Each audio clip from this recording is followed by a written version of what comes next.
In today's world, things tend to be overstated and exaggerated. But what we witnessed on Saturday will be remembered after Tyson Fury and Deontay Wilder hang up their gloves. A high-intensity battle that saw a combined 5 knockdowns, including Wilder dropping Fury twice in the fourth after hitting the canvas himself in the third. In the end, the Gypsy King's elusive bludgeoning style proved too much for the Bronze Bomber, who was knocked out in the 11th round, leading to the first successful title defense of Fury's career. So much to get into here, but first, let's hear from the Gypsy King, Tyson Fury, following this epic fight. When I have to pull the chips out every time, I've delivered 33 times in a row, and I never let anyone down. I always give it me all, 100%. And I came into this fight tonight thinking, you can only do your best in life, and whatever's meant to be, whatever's destined, written in the stars for you will be. I've had 3 fights with the biggest puncher in the history of my sport, in my division, and he caught me, he caught me twice in the 4th round, but I was never like thinking, oh, this is over. I was thinking, okay, good shot, but I will get you back in a minute. And I did. I thought that we fought it all out there, and all the allegations that they made towards me, like throughout the build-up of this fight, and we fought like 2 warriors in there. And I went over to shake his hand and say, well done. And he was like, no, I don't respect you. I was like, how can you say I've cheated when you know in your own heart and your full team knows that you just got beat fair and square? So it's just like, he's just a sore loser in boxing or what, but I'm sure he's not the first one and he won't be the last one. I'm the best fighter in my era. I'm the generation fighter. I actually feel sorry for all these guys who's had to fight me because they're fighting the fighter of the generation, that's for sure. Okay, so Deontay Wilder released the following statement on Sunday via our good friend Ellie Sekback. I did my best, but it wasn't good enough. I'm not sure what happened. I knew that he didn't come in at 277 pounds to be a ballet dancer. He came to lean on me, try to rough me up, and he succeeded. 277 pounds, of course, like Fury said himself, he's probably the heaviest heavyweight champion of all time, and he used it very well. What do you think? That is the wrong thing to say as your first statement. I don't care. I'm not gonna play any games today. Deontay Wilder, after all that he did after the second fight, all the allegations and never showing proof, he got so much heat for that. It was a bad look. Then he comes on Saturday night to Las Vegas and gives the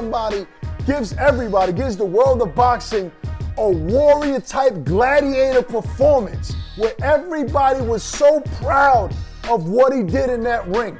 Even being dead tired from the 3rd round to the 11th, still being able to put Tyson Fury down, still being able to hurt him later on in a fight, hanging in there, not falling so many times when we thought he was gonna hit the canvas. After that performance, why not just say the better man won?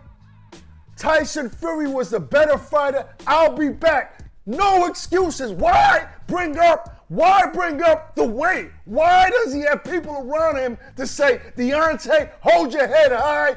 You fought your ass off. You damn near won that fight. Let's not say the wrong thing.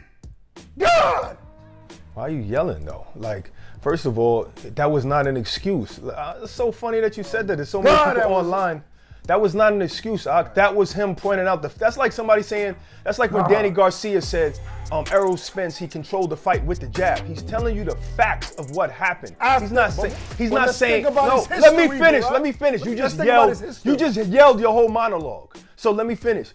He's saying that this is how he beat me. He came in smart, used his 277 pounds, it weighed on me, and that's how he won. That's all he's saying. That's not an excuse. Is that what you really see? That's exactly what happened. Yes, that's what a lot of people see. They're trying to correct the people like you who think that that's some kind of excuse. No, he's saying that's what he did to win. Good fight. If he was a fighter that didn't give excuses for the last one, that would make sense.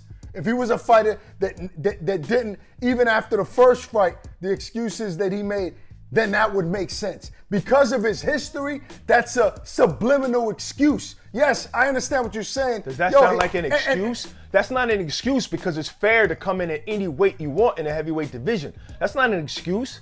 He didn't care when he was 211 pounds and he dropped him twice in the first fight. And he was 40 pounds more than him too. Matter of fact, he was more than 40 pounds more than him. So that was the right statement in your opinion. Absolutely. That was just saying, he's giving him credit for what he did. He's saying this is why he beat him. He did not give him credit. He did not give him credit. That's giving him credit, saying this is how he beat me. Saying you came fat and leaned on me all night is not giving credit. He was a better boxer. He was a better boxer. It wasn't just the weight. He was a better boxer. He's the one who's in there, so he knows what weakened him. He knows why Fury won. He knows what was the best attribute of Fury, and that was the best attribute of Fury, using his weight. But regardless of what he said, I know that wasn't an excuse. Where does Wilder go from here? Because we discussed this plenty times beforehand.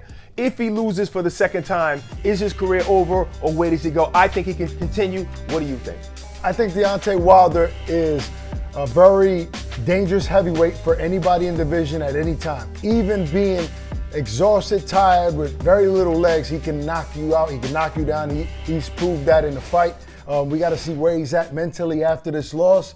Hopefully he can bounce back mentally, because physically, I think the man is still a dangerous heavyweight for anybody. I think that work has to be done in terms of conditioning, road work, whatever puts you in a position to be, as Tyson Fury was late in that fight, conditioned, bouncing, being able to still throw hard shots with leverage, power, and not being as tired. Maybe he needs a better strength and conditioning coach. No disrespect to who he has now. Maybe he needs different type of workouts. But in terms of him still being a force to be reckoned with in boxing, I think that he should be in the sport. He's exciting for the sport. People want to watch him fight. I would love to see him against other fighters, even if he has to backpedal a little bit and fight the other guys like Andy Ruiz or guys like, well, look, Dylan White is in a good position right now. If he beats Otto Lane, he can be fighting for the WBC crown. But there are other fighters out there that I would love to see Deontay fight before being back in the mix for the heavyweight crown. So I don't know where he goes from here. He said even before this fight, Barack, that he doesn't really have to fight anymore, meaning financially, he is stable. He is good. You know, him and his lady, they're starting so many different businesses. I'm pretty sure he has good investments. So does he have the hunger to continue to fight for the prize? We don't know. But in terms of physically, I think the man still can compete at a high level with a couple of tweaks. That's where I think he should go from here. I agree. He's exciting. He also showed that he can switch it up a little bit. He did switch it up in the beginning of the fight. And he shows that he has power even after he was hurt. Knocked down in the third round, came back, knocked Fury down twice in the fourth. What he also showed is that this wasn't a one-sided fight, first of all. Even the round where he got knocked down in the 10th round, he was able to hurt Fury at the end. And like I said on the show Beyond the Bell, the referee grabbed Fury because Fury was about to fall at the end. So I don't know if that should have been a knockdown. Who knows? Maybe it was after the bell. Who knows? But yes, he's definitely an exciting fighter to watch. And I would say that when you lose a fight, you don't have to give a long laundry list of things your opponent did well. He decided to say one thing that was a major factor in why he lost. He doesn't have to say anything else, and that's the way he said it. I don't think he has to say, oh, you know what, his jab was really good, and his left hook, his right hand. No, he just said, you know what, I wasn't good enough. That's enough for me. Fury did what he did, and he succeeded. What else do you want him to say? I think that's just ridiculous. But do you think there is an inkling of people who would say, I want to see a fourth fight? Initially, when the fourth fight was even discussed before this fight, I was saying, hell no. I do not care to see these guys share the ring again. And I'm not saying that I want to see the fight, but I won't be as upset as I thought I would be if it was announced. If it so happened to be announced where for some reason they're going to share the ring again, I wouldn't be depressed. I wouldn't be upset. I'll still be in Vegas front center for that one. But no, Barack, I think that they should go their separate ways. I think Deontay has a lot of soul searching to do, a lot of thinking to do, and maybe he needs to regroup and go take a different path back to the top, a different path, and maybe that will serve him well. But it's not the worst fight in the world, the fourth fight. But if I had to give you a solid answer, Barack, I would say no. I don't think most people want to see it again. I think it was a classic. The third one was a classic.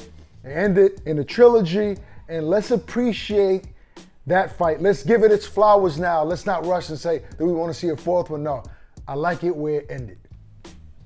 All right, that makes sense to me. I do think Deontay needs time to reflect and go back to the drawing board and even become a better fighter. But I do believe that in this loss, he's become a greater fighter. Yes, and in the eyes of many. And it's kind of like with Sean, when Sean Porter, that is, when he lost to Errol Spence. That seemed to be even a better loss than his win against Danny Garcia, and even he felt that way. So I think that this was a great loss no matter what, because you gave the fans a great fight. And when the heavyweight division is doing well, boxing is doing well.